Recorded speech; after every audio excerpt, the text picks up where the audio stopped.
My son kicked me out after my husband's stroke, called me a burden. 2 months later, I secretly bought their house, tripled their mortgage, and used their rent to fund a shelter for women like me. They still don't know I own it. My name is Eleanor Grant.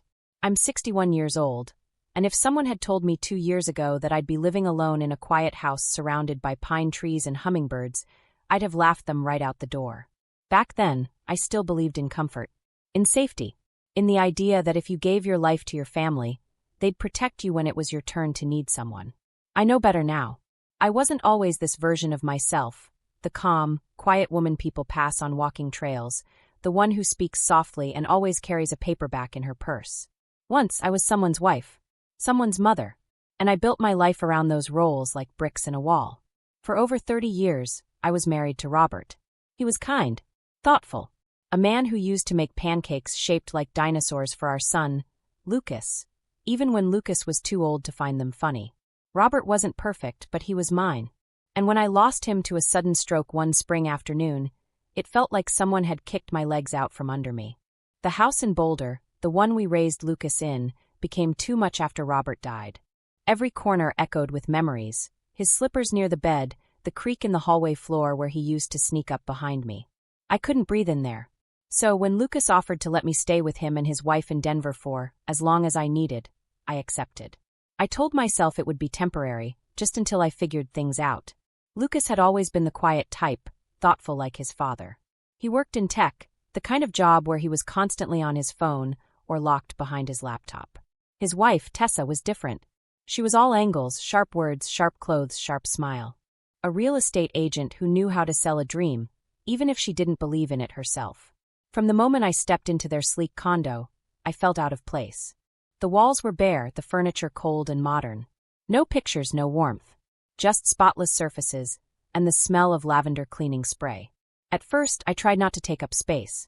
I stayed in the guest room at the back, kept my things packed neatly in a suitcase. I cooked dinners, cleaned the kitchen before anyone else woke up, offered to run errands, walk their dog. I told myself if I was useful, if I didn't make waves, they wouldn't mind me being there. But it didn't take long to see the cracks. Tessa would make comments at the dinner table. Little things. We didn't realize how much groceries go up with a third person in the house, she'd say with a tight laugh. Or, Eleanor, did you mean to use the expensive olive oil? Lucas would glance down, chew slower, pretend he didn't hear. She never said it outright, not at first, but I could feel it. I was a burden. Extra weight. Just until you're back on your feet, she reminded me more than once. But my feet were already shaky from grief, and the ground beneath me wasn't exactly solid. The night everything broke, it was a Tuesday. I had made roast chicken and mashed potatoes. Tessa walked in, took one look, and said, "Oh, I already picked up takeout." She tossed a brown bag onto the counter and opened her phone without another word. Lucas barely looked up.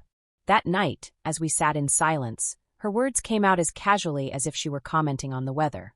"Eleanor, I think it's time we talk about next steps. This arrangement was never meant to be permanent." I looked to Lucas, begging silently for him to speak. He just cleared his throat and said, "We thought maybe you'd want a space of your own." I didn't argue. I didn't cry. I packed 2 suitcases, the same ones I had arrived with, and walked out into the night. I didn't even know where I was going. I ended up at a cheap roadside lodge near the edge of the city, the kind with flickering neon signs and rooms that smell like stale coffee and old wallpaper glue. I checked in for one night, then another, then another. My savings weren't built for this, but I didn't have a plan. That first week was the hardest. I woke up every morning feeling like a mistake, like something left behind. I thought about calling Lucas, just to hear his voice, but I didn't. The silence between us was too loud. One night, unable to sleep, I opened the small box I had grabbed in a hurry from the back of my closet. It was filled with old photos, a few letters, and tucked beneath a yellowing doily, a small, heavy locked keepsake box I didn't recognize.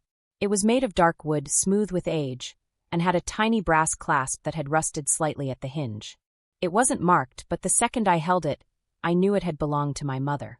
I should have tossed it aside, but something told me to look inside. It took me 2 days to find a locksmith willing to open it. I didn't explain why, it was too personal. When the lid finally creaked open, I expected to find trinkets. Maybe an old necklace, some pressed flowers. What I found instead were letters, photographs, and a thin envelope marked with a name I hadn't heard in decades: Douglas W. Monroe. Inside the envelope were legal papers and a brief handwritten letter. My mother's familiar cursive trembled across the page. "Eleanor," it began, "if you're reading this, it means I never had the courage to tell you what I should have told you years ago." I didn't blink. I didn't breathe. I read every word twice. Then again. My mother had once worked as a secretary at a large real estate firm in Chicago before I was born. She had a brief affair with a man named Douglas Monroe, founder of Monroe Development Group, one of the biggest private luxury developers in the western U.S. She became pregnant, and he made her promise to stay silent. He couldn't risk his name, his marriage, his empire. But he promised to take care of us in other ways. I sat in that motel chair, stunned, the letter trembling in my hands. There was one more thing tucked inside. A small business card. Peter Blackwell, financial strategist, Santa Fe, New Mexico. My heart raced. I didn't know what it meant yet, but it was the first time in weeks I'd felt anything besides grief and shame. That night, I wrote Peter a letter. A real one. With a pen. I told him my name. My mother's. I asked if he knew anything about her. About Mr. Monroe. I mailed it the next morning without expecting a reply. 2 weeks later, my motel phone rang. I almost didn't answer, but something told me to pick it up. "Is this Eleanor Grant?" the voice asked. "Yes. This is Peter Blackwell. I received your letter. I've been waiting for you." And just like that, something shifted in me. I didn't know where it would lead, but I knew this. I was no longer just a woman someone tossed aside. I was someone with a story that had just begun to unfold. I'll never forget the way Peter Blackwell said those words. "I've been waiting for you." His voice was calm, warm even, like someone who had been holding a secret too long and was finally allowed to let it breathe. For a moment, I forgot I was sitting in a motel chair with a leaky faucet in the bathroom and a vending machine humming through the wall. It was as if the world had paused for just a second to offer me a hand. Peter invited me to meet him in Santa Fe. "There's something I want to give you," he said. "Something your mother wanted you to have." I hesitated. I'd never met this man. He could have been lying or confused. But he wasn't. I could tell. Something in his voice told me he knew the truth even before I did. And deep down, I needed to hear it. I took a bus 2 days later. I didn't have much, just a suitcase, a cardigan, and that keepsake box that had already cracked my world open. I stared out the window for hours, watching mountains pass like silent guardians. By the time I stepped off the bus in Santa Fe, my hands were shaking. I hadn't traveled alone in years. Peter met me at a small office tucked between a bookstore and an art gallery. He was in his late 70s, silver-haired, glasses perched on his nose, the kind of man who looked like he knew things and kept them tucked safely away until the right time. He offered me tea. I accepted, mostly to keep my hands busy. "Your mother," he said gently, "was one of the kindest people I ever met, and one of the most heartbroken." He opened a drawer and pulled out a faded envelope, the kind you only see in old movies or family scrapbooks. Douglas Monroe, he cared for her. But he was a coward. He slid the envelope across the table. I stared at it. My name was written on the front, Eleanor Marie Grant, in a bold, almost calligraphic script. I opened it. Inside was a letter. From him, my biological father, Douglas W. Monroe. He wrote about regret.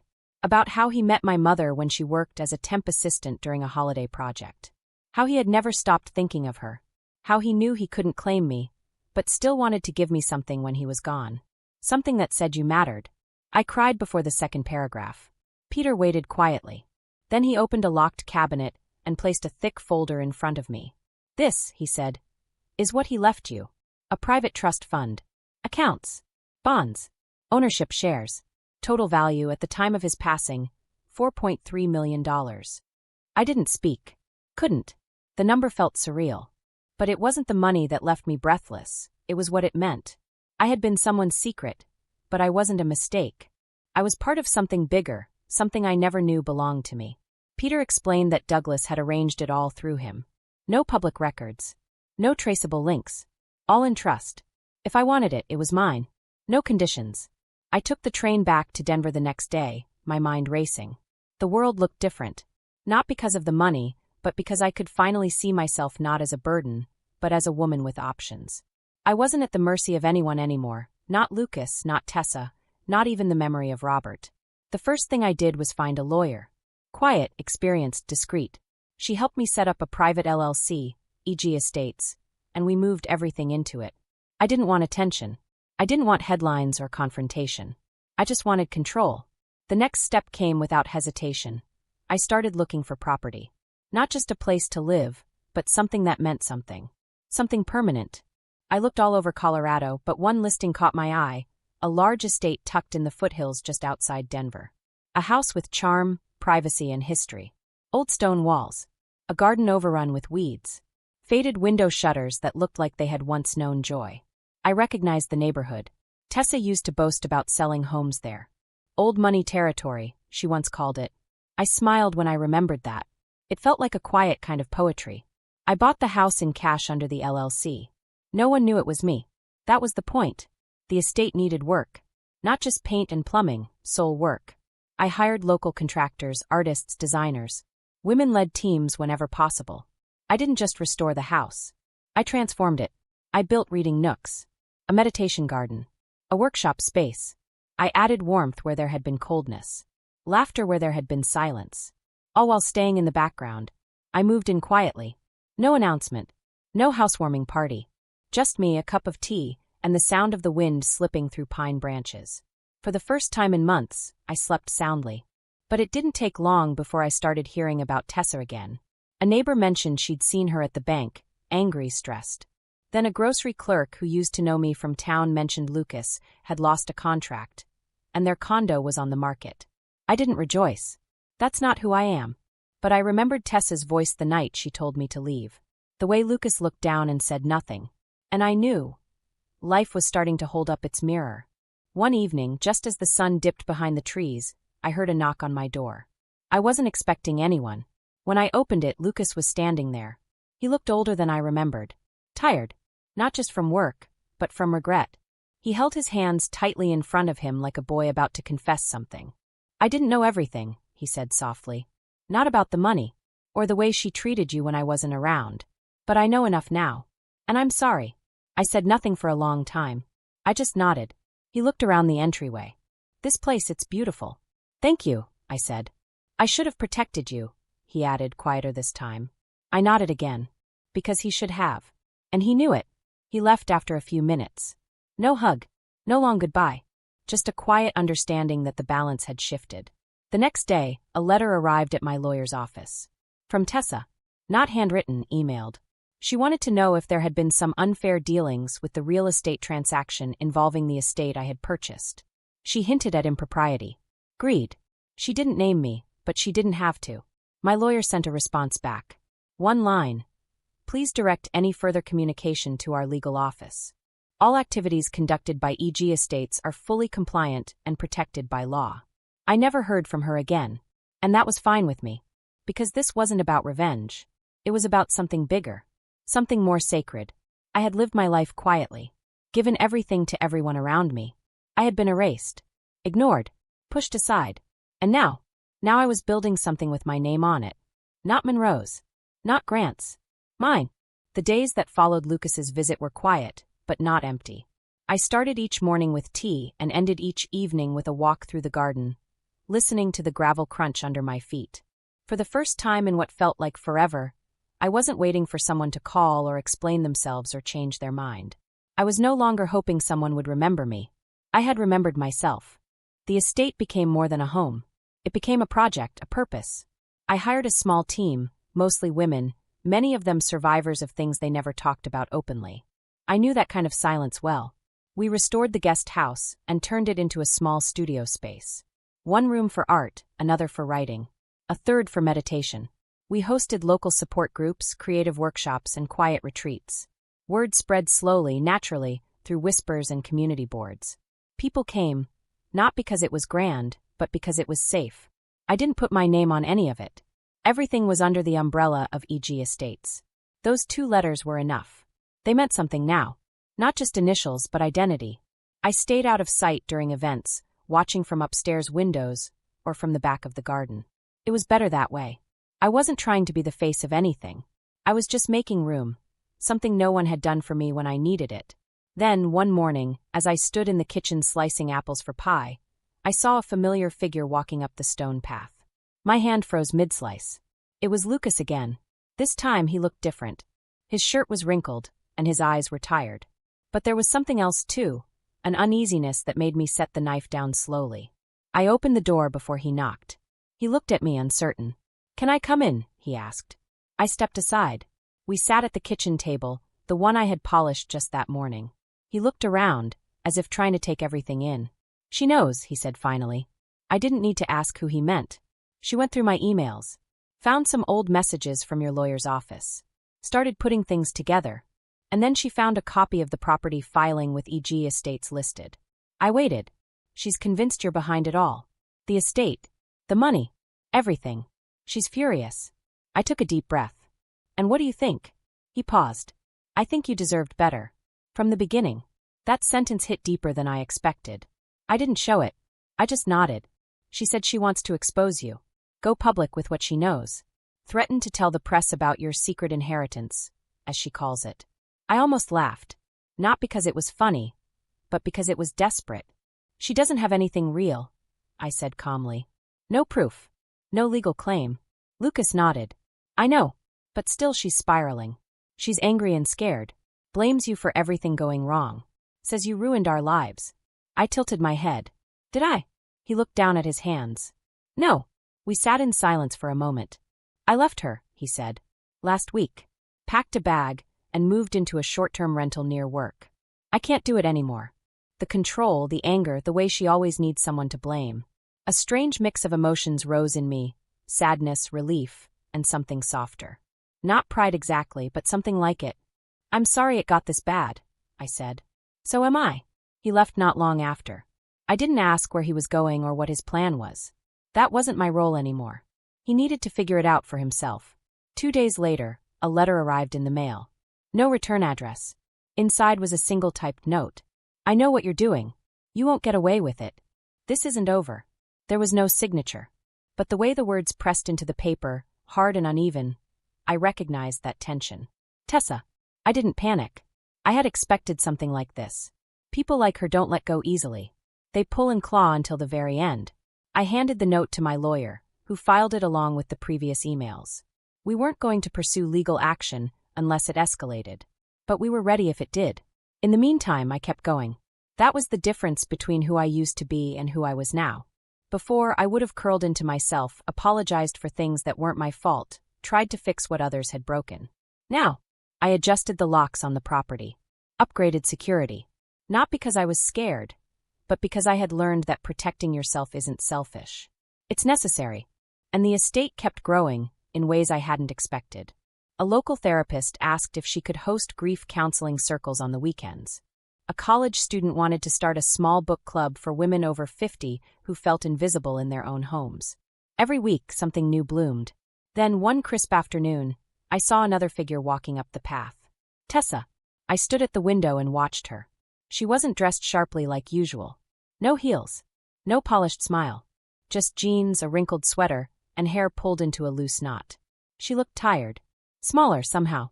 I didn't open the door right away. When I did, she hesitated. "I know I'm the last person you want to see," she said. I didn't respond. I needed to see it for myself. Everything you've built. Everything you were doing behind our backs. Her voice held no accusation, just disbelief. "This place, it's beautiful," she said softly. "Why are you really here?" I asked. She looked down. "Because I don't know who I am without control. And I think maybe you've known that about me for longer than I have." That caught me off guard. "I spent so long trying to be the one on top," she said, "that I forgot what it felt like to just be enough." I didn't say anything. "I'm not here to fight," she added. "Or threaten. I've already lost everything that mattered. Lucas. My job. The life I thought I had under control." Still, I said nothing. Because what was there to say? She looked at me, eyes red-rimmed. "You didn't deserve what I did." "What we did?" I nodded once. Slowly. She left without another word. I watched her walk down the path until she disappeared. That night, I sat by the fireplace with a blanket around my shoulders and the note she had once sent me tucked beneath my cup of tea. Not as a reminder of fear, but of how far I had come. People like Tessa survive by controlling everyone around them. But when that control slips, they fall. And sometimes they look for someone to catch them. But I wasn't that someone anymore. I had caught myself. And I wasn't about to drop me now. After Tessa's visit, something in the air shifted. It wasn't peace exactly, more like a pause. A breath held between two people who finally saw each other without the layers of ego and defense. She didn't apologize outright, but her presence, her eyes, her silence, it said what words couldn't. Still, I didn't trust it. Not fully. Not yet. I'd learned that healing isn't about letting people back in, it's about knowing why you let them out in the first place. I went back to my routine. Mornings in the garden, afternoons managing events at the estate. I kept things moving. The women's circles grew. More people reached out. Grief counselors. Artists. Teachers. Every time someone asked if EG Estates would be open for collaboration, I said yes. Quietly. Carefully. I didn't plaster my name on banners. That wasn't the point. It wasn't about being known. It was about creating space for people who had been unseen for too long. Like I had been. One evening, I received an email from the estate's event manager. She said someone had been snooping around during a weekend event, asking pointed questions about who owned the property, trying to get access to files and tenant info. He had introduced himself as a real estate journalist, but left when pressed for identification. I didn't need to ask twice to know who it was. Lucas had warned me. Tessa's rage wasn't gone, it had just gone quiet. But quiet doesn't mean calm. Quiet sometimes means planning. The next week, a formal-looking envelope arrived at the estate's mailbox. No return address again, but this time it was typed and signed, Tessa Harmon. It wasn't a threat. Not legally. It was a request for a formal sit-down to discuss misunderstandings. As if what had happened was just a scheduling mix-up. As if telling someone to leave their son's house like an inconvenience was something that could be cleared up over coffee. I forwarded the letter to my lawyer and kept going. Then came the message from Lucas. A voicemail. Short. Tired. She's digging again, Mom. Old property records. LLCs. She's even asking around about Peter Blackwell. I'm sorry. I sat with that for a while. Just sat. No music. No TV. Just me and the hum of the house around me. People always think power comes from yelling, from big courtroom speeches or slamming doors. But the most powerful moments in my life came quietly. Like this. When I chose not to react the way they expected. I made a phone call to Peter. He answered on the second ring. I've been hearing some whispers, he said before I even spoke. So have I. He sighed. She won't find anything that ties you directly to Douglas's public estate. Everything we set up was outside the formal holdings. But she'll try to twist it. If she talks to the press, she may aim for public embarrassment. I'm not afraid of that, I said. And I wasn't. She might be hoping for a settlement. She'll wait a long time, I said. Peter chuckled softly. That's what I thought. We hung up, and I stared out the window at the oak tree swaying slowly in the breeze. My mother used to say that storms always look for weak trees. But they also expose which ones have the strongest roots. That week, something unexpected happened. I was walking through the local farmer's market, basket in hand, when I heard someone call out. Eleanor? I turned. A woman stood behind a honey stall, wiping her hands on her apron. Her face was familiar, but softer than memory. Carol? I asked. We had taught at the same school years ago. She had been the music teacher. She came around the table and pulled me into a hug before I could say another word. We thought you moved away after Robert passed, she said. I nodded. I did. For a while. We caught up quickly. She told me about her retirement, her grandchildren, her new life with a pottery studio in her garage. I told her about the estate. Carefully. Not too many details. Just enough. Can I come by sometime? She asked. I've been looking for a place to host a weekend group for women over 60. I smiled. We'd love to have you. When she walked away, I stood there holding a jar of clover honey and felt something I hadn't felt in months. Belonging. Not long after that, Lucas visited again. He looked healthier. More grounded. He brought over a few boxes of things from the old house. Photos. Books. A vase that used to sit on our dining table when he was a boy. I thought you might want these, he said. We went through them together. Slowly. One by one. He paused over a picture of Robert holding baby Lucas in his arms. He'd be proud of you, he said. I hope so, I whispered. We didn't talk about Tessa that day. We didn't need to. He'd left her. That chapter was closed. But I could see the remnants still lingering around his eyes. That kind of hurt doesn't just disappear. Later that night, I found something tucked between the old photo albums, a pressed flower, dry and delicate, wrapped in tissue. On the paper was my mother's handwriting. For Eleanor, when the world feels heavy, remember you were always meant to bloom. I sat with that for a long time. Because it was true. I had been pressed, pushed, stifled, but I hadn't broken. And now I was blooming in ways I never imagined. So when Tessa's next message came, another veiled threat, this time via a social media post about greedy women stealing legacies, I didn't respond. I didn't need to. The people who mattered knew the truth. And the ones who didn't, they could keep guessing. I wasn't hiding. I was choosing peace. And sometimes silence is the loudest kind of power there is. I went to bed that night with the window open, letting the mountain air sweep through the room. The stars blinked above, steady and quiet. And for the first time in years, I felt completely whole. Not long after that peaceful night under the stars, I started to notice things again. Small things that told me my quiet world wasn't quite as untouched as I wanted it to be. A neighbor mentioned someone asking questions about me during a community event. A friend of one of the women's group leaders said there were rumors swirling. Nothing concrete, just vague whispers. Stories about an anonymous woman who'd inherited money under strange circumstances, who'd bought a big house in the hills and kept to herself. I didn't panic, but I paid attention. The truth always finds cracks to slip through, even when it's buried deep. Especially when someone like Tessa is still out there, clinging to control. My lawyer called the next day. She reached out to one of the local business journalists, she said. Asked about the legitimacy of EG estates. Tried to plant questions about impropriety. Nothing damaging yet, but she's looking for a fight. I won't give her one, I said. I know, my lawyer replied. But we might need to prepare for visibility. If she keeps digging, someone will publish something eventually. Even if it's half-truths. I sat with that for a long time after the call ended. I had spent so long building this new life on quiet choices, deliberate steps, and clean hands. I hadn't asked for recognition. But now, it might come anyway, not for the reasons I wanted, but because someone else refused to let go of a story where they were no longer the main character. That afternoon, I walked the edge of the estate alone. The garden was beginning to bloom in earnest, late-season tulips, new ivy creeping up the walls. Nature doesn't ask permission to change. It just does. I admired that. Lucas stopped by again a few days later, this time with paint on his shirt and a tired but content smile. He'd been working on a small place of his own, a rental he planned to eventually buy. He said it with pride, not the kind that brags, but the kind that comes from finally taking ownership of your life.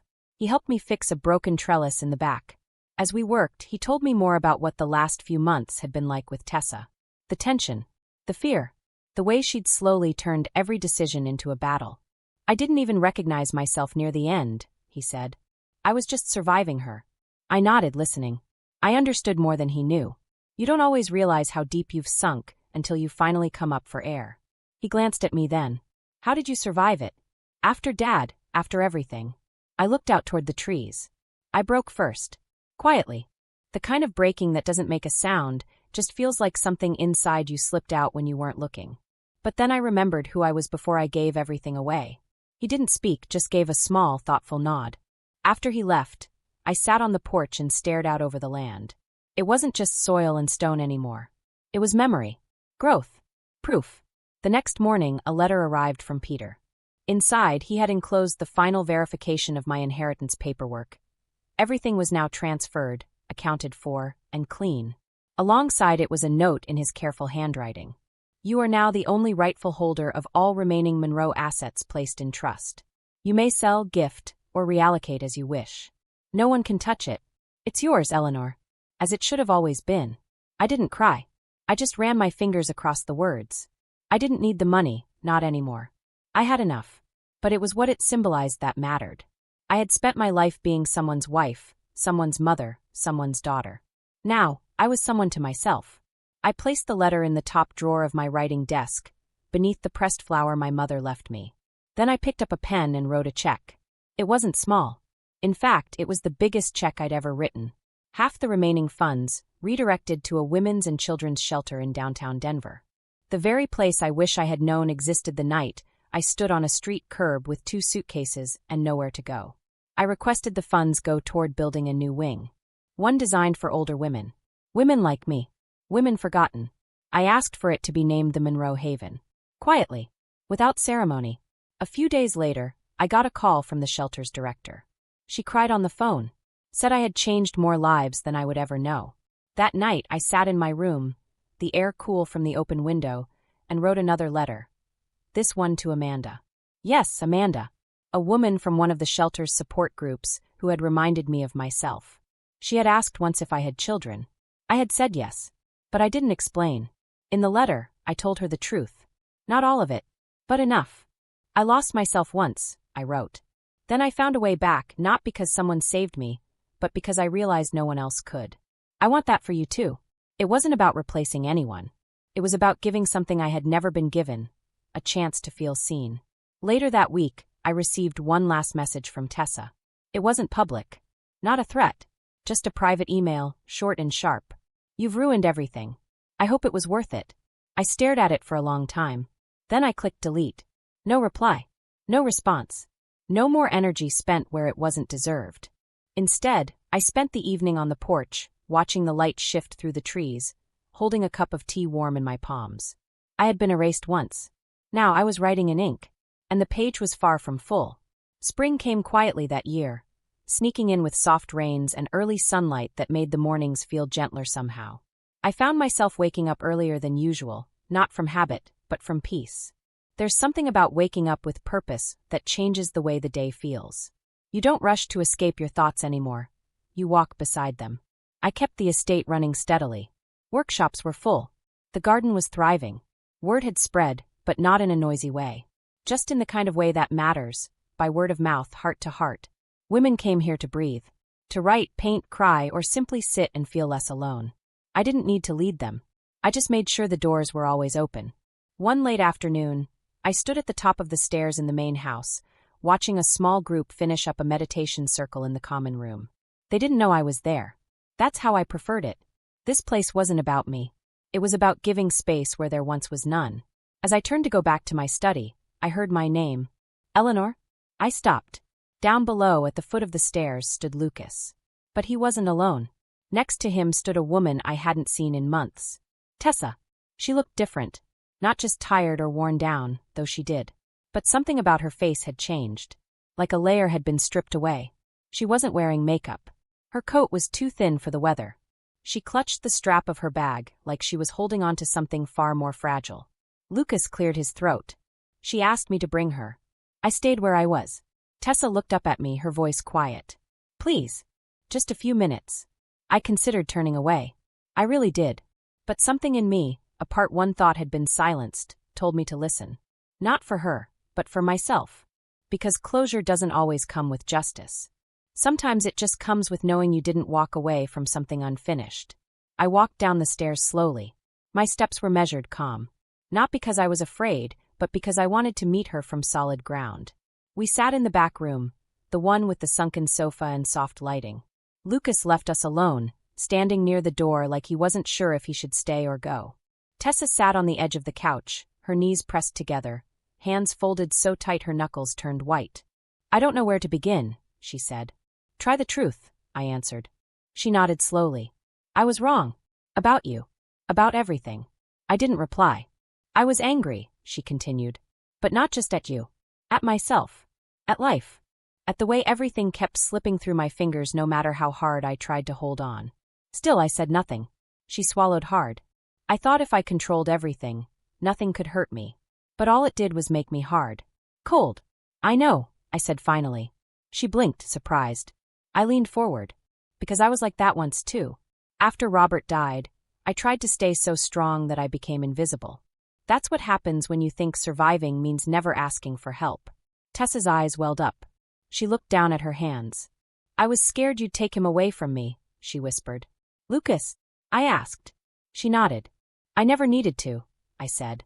You did that on your own. There was no malice in my words. Just truth. She nodded again, more to herself than to me. I've lost everything, she said after a pause. But I still have the truth. And I want to use it right this time. I tilted my head slightly. What do you mean? I've been volunteering. At a legal aid clinic downtown. Helping women with housing paperwork. Custody rights. Protection orders. I know I'm not qualified yet, but I want to be. I want to go back to school. It was the first time I'd heard her speak with something close to sincerity. Not performance. Not manipulation. Just hope. She stood then, slowly. I don't expect forgiveness. I don't even know if I deserve it. But I wanted to say thank you. For what? For not being like me. I didn't stop her as she left. Lucas gave me a small nod and followed after her. I stood in the doorway for a long time, the air around me strangely light. Later that night, I pulled out a fresh journal. I hadn't written for myself in months. I'd been so busy building for others, I'd forgotten to document the quiet victories. I wrote for an hour. About Tessa. About Lucas. About what it meant to witness someone finally tell the truth to themselves. It wasn't a happy ending. It wasn't even an ending. But it was something. The next few weeks passed without much noise. I received word that Tessa had officially filed to dissolve their joint accounts and relinquish her share of their old condo. She was rebuilding on her own now. Whether she succeeded or not wasn't mine to predict. But I hoped she would. Not for her, but for the women she might one day help. Then came the phone call I didn't expect. Peter. I just wanted to say congratulations, he said. For what? I asked. The shelter. Monroe Haven. It's opening next month. The director invited me to the ribbon cutting. I know you said you didn't want to attend, but I thought you might want to know. I smiled softly. Thank you. He hesitated. There's more. Someone donated in your name. A woman named Amanda. Said she was inspired by someone who gave her strength when she had none. I closed my eyes. That name. That letter. The one I'd written in the middle of a cold night months ago, unsure if it would ever reach her. She had found her way back. I guess the cycle's turning, I whispered. Peter agreed. Funny how that works. After we hung up, I drove into town and stood across the street from the shelter. It wasn't officially open yet, but the sign was already up. The Monroe Haven, a place to begin again. I stood there for a long time.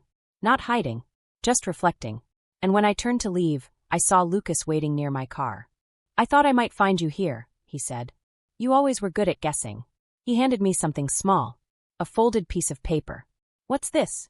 An invitation. To dinner. At my new place. It's not fancy, but it's mine. I took it with a smile. I'd like that, I said. That night we had grilled cheese and soup. Like we used to when he was little. He played me an old record on a scratched player he found at a thrift store. We didn't talk about the past. We didn't need to. It was still there, but now it sat quietly between us, no longer begging to be untangled. As I drove back to the estate, I felt something settle in my chest. A quiet ease I hadn't known in decades. I had lost everything once. My husband. My home. My place in the world. But I'd found something more precious in the wreckage, myself. Not the version others needed or expected. Just me. Whole. Rooted. Rising. And for the first time in years, I wasn't afraid of what would come next. The final chapter of a story doesn't always begin with an ending. Sometimes it starts with a decision, a quiet one, made without anyone watching, without fanfare or applause. Mine came on a Tuesday morning. The air was still cool, spring dragging its heels into summer. I had just come in from a walk through the garden when the call came from my realtor. She had someone interested in the estate. A serious buyer. A family-owned foundation that wanted to preserve the space, keep the programs running, and expand them into something even bigger. They don't want to change the spirit of the place, she said. They want to build on it. I didn't answer right away. It would be in good hands, Eleanor. That's when I knew. The story I had written in stone and soil, in broken things rebuilt, didn't need me to hold it anymore. It was ready to stand on its own. I agreed to the sale. Not because I wanted to leave, but because I had created something that no longer needed my pain to fuel it. The estate wasn't just a safe haven for others. It had become a reflection of everything I had fought through, every piece of myself I had picked up off the floor and shaped into strength. Letting it go wasn't giving up. It was letting it grow. We signed the papers 2 weeks later. It was quiet, professional, just a firm handshake and the click of a pen. I didn't even stay for lunch. I walked through the house one last time, ran my hand along the banister I'd helped restore, touched the windowsill where I'd placed my first potted plant, stood in the garden under the oak tree that had watched me cry, laugh, heal. Then I left. I didn't go far, just back to where it all began. I bought a little house in a quiet neighborhood in Boulder, not far from the street where I raised Lucas. 2 bedrooms, a wide porch, an old swing that creaked just enough to make it charming. It wasn't much, but it was mine. The moving truck came early in the morning. Lucas helped carry boxes, and we didn't talk much while we worked. We didn't need to. There was something easy now between us. Space that used to be filled with misunderstanding had been cleared out and replaced with presence. After the last box was set down, he stood in the living room and looked around. "This feels right," he said. "It does," I replied. Later, we sat on the porch swing together, just like we used to. His legs too long for the small bench now, but he folded them up the best he could. We didn't talk about Tessa. We hadn't in weeks. Her chapter had closed quietly. No court battles. No screaming voicemails. She had signed a non-disclosure agreement through my attorney and quietly withdrawn all her social media accusations. I don't know what city she lives in now. I don't need to. She no longer holds a single piece of me. That afternoon, Amanda, the young woman from the shelter, not my son's former wife, stopped by with a painting. She had been working on it for months. She held it up with both hands, shyly. "It's a phoenix," she said, "but I made it out of broken glass." I stared at it, my chest tightening. "It's beautiful," I whispered. She looked down at her shoes. "You were the first person who looked at me like I wasn't broken. I just wanted to give something back." I hugged her before I could think twice. She cried. I cried. But they weren't sad tears. They were the kind that water something you thought had already died. I hung the painting above my fireplace. Every time I walk by, I see the way the light hits the glass, how even the shattered pieces can catch fire. Not long after that, I received a final envelope from Peter. Inside was a brief note and one last record of the trust fund. It had officially closed, all assets transferred or used according to the directives Douglas Monroe had signed years ago. "You've done more with it than any of us expected," Peter wrote. "You turned silence into something louder than legacy. I'm proud to have known you." I folded the letter carefully and placed it in a drawer with the others. Not as proof, but as remembrance. Peter had given me something no one else had. Confirmation that I had never been forgotten. Just hidden. But not anymore. The following morning, I took a walk through my new neighborhood. The sun was warm on my shoulders, and the breeze smelled of lilacs. Children rode bikes down the street, and I passed an elderly couple planting flowers in their front yard. I smiled and nodded. They smiled back. There was no one chasing me anymore. No one digging into my past. No one watching to see if I would stumble. I stopped at a little bench beneath a blooming dogwood tree and pulled out my journal. The same one I had started when I first arrived at the estate. I wrote the final entry. Not a farewell, just a closing of one story to make room for another. I don't know what comes next. I don't need to. Because now, I understand that power isn't in being feared or known. It's in knowing yourself, holding your truth like a compass, and never again letting anyone else hold the map. I had lost a husband, been pushed out by the people I trusted most, lived in silence, been humiliated, and still I had risen. Quietly, deliberately, and completely on my own terms. Later that night, I made tea and sat by the window, holding the cup between my hands the way I used to when everything felt cold. Except this time, the warmth wasn't just in the tea. It was in me. For years, I had begged for a seat at tables that were never meant for me. Now I built my own. I had walked through fire and ash and still come out whole. Not because I never broke, but because I finally learned that being broken isn't the end. It's the beginning. So if you're listening, if you've ever been made to feel like an afterthought, like a burden, like someone too old or too tired to matter, let me tell you this. You are not too late. You are not invisible. And the story isn't over. You just haven't picked up the pen yet. Thank you for listening. And if you ever forget who you are, look at the cracks, the scars, the burned pages. That's where your strength lives. And it's waiting for you to write your quiet rise. Just like I did. Now finally I am home.